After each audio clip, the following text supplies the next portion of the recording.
Hi everyone. Today I'm going to talk about red flags. I've made many videos about red flags, about toxic people.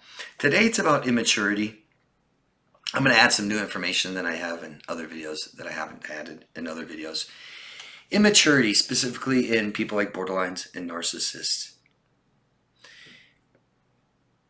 Not all. Not all borderlines. Some borderlines are very mature. I guess. Mature. People who are mature are fully developed. I'm not talking about physically, I'm talking about emotionally and mentally. Their thoughts and behaviors align with real life situations rather than misplaced ideas, wishes, and feelings.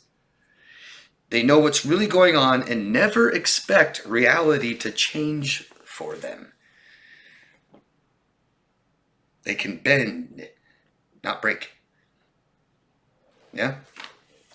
Borderlines and narcissists are not fully developed, and it shows. It's something we can see right away. So we want to look for immaturity in people. Yeah? Just like we don't have much in common with children, right? I talked to a man in their 50s and dates a 19-year-old girl, because that's what she is, a girl, 19. What the hell do you have in common? Borderlines and narcissists experience what's called affective realism, and I'll probably make another video just about that specifically. Affective realism. Their reality is a product of their feelings, not facts, not evidence, not intelligent observation. Feelings. They think their feelings are reality. If you hurt my feelings, doesn't matter what you said or what you did, just if my feelings are hurt. Do you see that? So you and your friend are standing next to each other, and I come up and I say something to you guys, and you think it's funny. Your friend is insulted. Does that mean I said something insulting, or that they felt insulted? Doesn't necessarily mean I said something insulting. I've talked about this ad nauseum, that borderlines believe how they feel is reality, and it's not. What we think and what we feel is not necessarily reality. You might have a real feeling, but that doesn't coincide with reality, possibly. Just like a narcissist who feels good looking, they're enamored with their own appearance, and so they think they're really good looking. You guys have seen this, right? Someone who's average, maybe less, maybe a little more, but they just think they're so good looking, they'll say it. Well, it's a really awkward thing, isn't it, when someone tells you how good looking they are? You're just like, okay, weird. Or somebody beautiful that thinks they're ugly. They're so forth how they feel about themselves. Do you see that? Doesn't mean that they're ugly or beautiful. It's how you feel about yourself. We have to be able to distinguish the difference. But narcissistic parenting, like helicopter parenting, hinders this emotional development. And it can cause a lack of empathy and self-reflection, creating a delusional reality. Yeah? Immaturity means lacking emotional intelligence. An example I've given before is I was talking to some people. We're talking about a very serious subject, and one woman starts laughing. It's awkward. I look at her, I said, "Why are you laughing?" "Oh, I don't know." I said, "That's a sign of immaturity." She goes, "Well, I always laugh at serious things sometimes." You're immature. It's weird. Immaturity also means a lack of responsibility and accountability. I'm not responsible. Don't give me responsibility. I'll fail at it. I can't take account for things that I've done. Well, remember you said that you were going to do this and you didn't do it. Well, and then you have excuses and reasons. And here's a good one. They refuse to learn. No desire to learn, advance, grow, evolve, change. Personality disorder? No change. Right?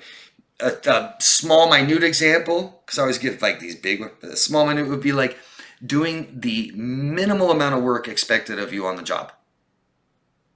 Real lazy, just doesn't want to, what do I have to do? Oh, just put this here, okay, there. Okay. A lack of independence, relying on others, burdened, not unburdened by what has been, burdened, a burden. You see them calling, you're like, oh man, oh God, dude, I gotta listen to this, I gotta fucking help them, save them, and give them advice, and make them feel better. Real lack of independence, relying on others. They may be living at home still. Somebody else might be paying their phone bill. They don't drive, but someone else gives them rides all the time. A burden. I need your help. Where were you? I needed you. You needed me yesterday, the day before that, the day before that, the day before that. You're going to need me tomorrow and the next day and the next. Obvious talking or acting like a child. Now can be very common with people that have borderline. People that have been traumatized in their childhood, which would mean a lack of development. Could be, yeah. And they might resort back to childhood when they felt safe, when they didn't have any responsibility. They might parentify you. You assume responsibility over them. It's your fault. You're supposed to do this for me. But talking like a child, oh, okay, daddy. The whole daddy, mommy thing, that's pretty gross. It's not cute. It's not fun. It's not funny. It's disgusting to call your girlfriend mom. Okay, mom. Call your boyfriend daddy, and he's totally older than you, and you're like, okay, dad, daddy-o. Gossip. Likes gossip, drama.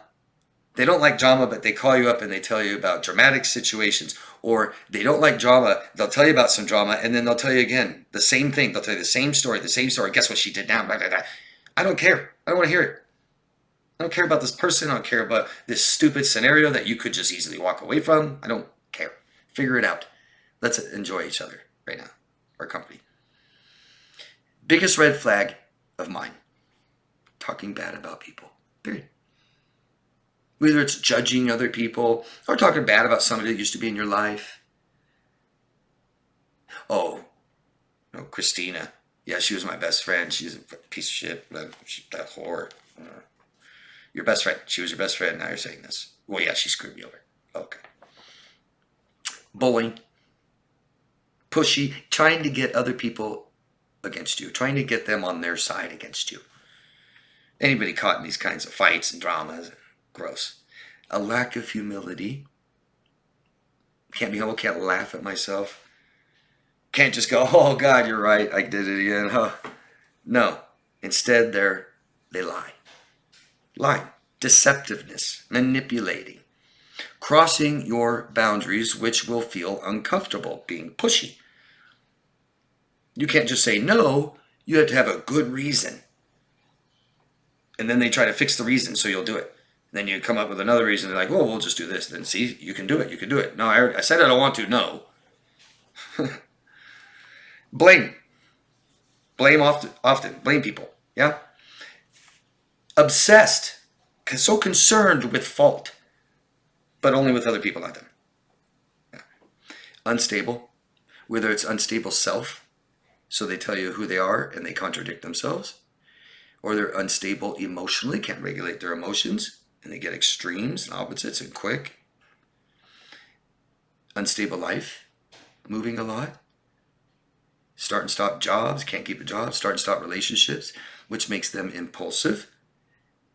A little example of impulsive person is someone who interrupts a lot and doesn't care. They talk over you, you get a half a sentence out, they go, oh, me too, and then you got to listen to a 5 to 10 minute story and try to remember what you're saying, and then you try to go back to that, and then they don't really pay attention.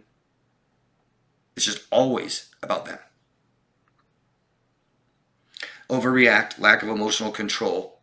Start raising their voice and wanting to fight, confrontational. Temper tantrums. Anyone, I can't say the word, violins. Yelling, screaming, throwing things, hitting things, threatening, and then temper tantrums. Can't control their anger. used to having temper tantrums, something they weren't broken of at 5, 8. And here's a big one. You don't really know somebody until you see them and how they handle stress. Stress. That's when you really get to know somebody, who they are. Not the good times, not in the beginning, not while they're at work, not while they're celebrating, not while they're having fun, not while they're enjoying themselves, but when life sucks. They can't tolerate stress. They can't regulate their emotion. They're overwhelmed easily. And they need you to save them. They need you to take care of them. They need you to tell them what to do. This, guys, that's I'm done. But this is why we go slow. To know who someone is, to see them in stressful situations, how they cope. If they stay stable and stay the same person. If they do and make choices based on who they say they are. It aligns. And this is why our own self-awareness is so important. We can't have good, healthy boundaries until we're very in touch with how we feel, with what our emotions are doing.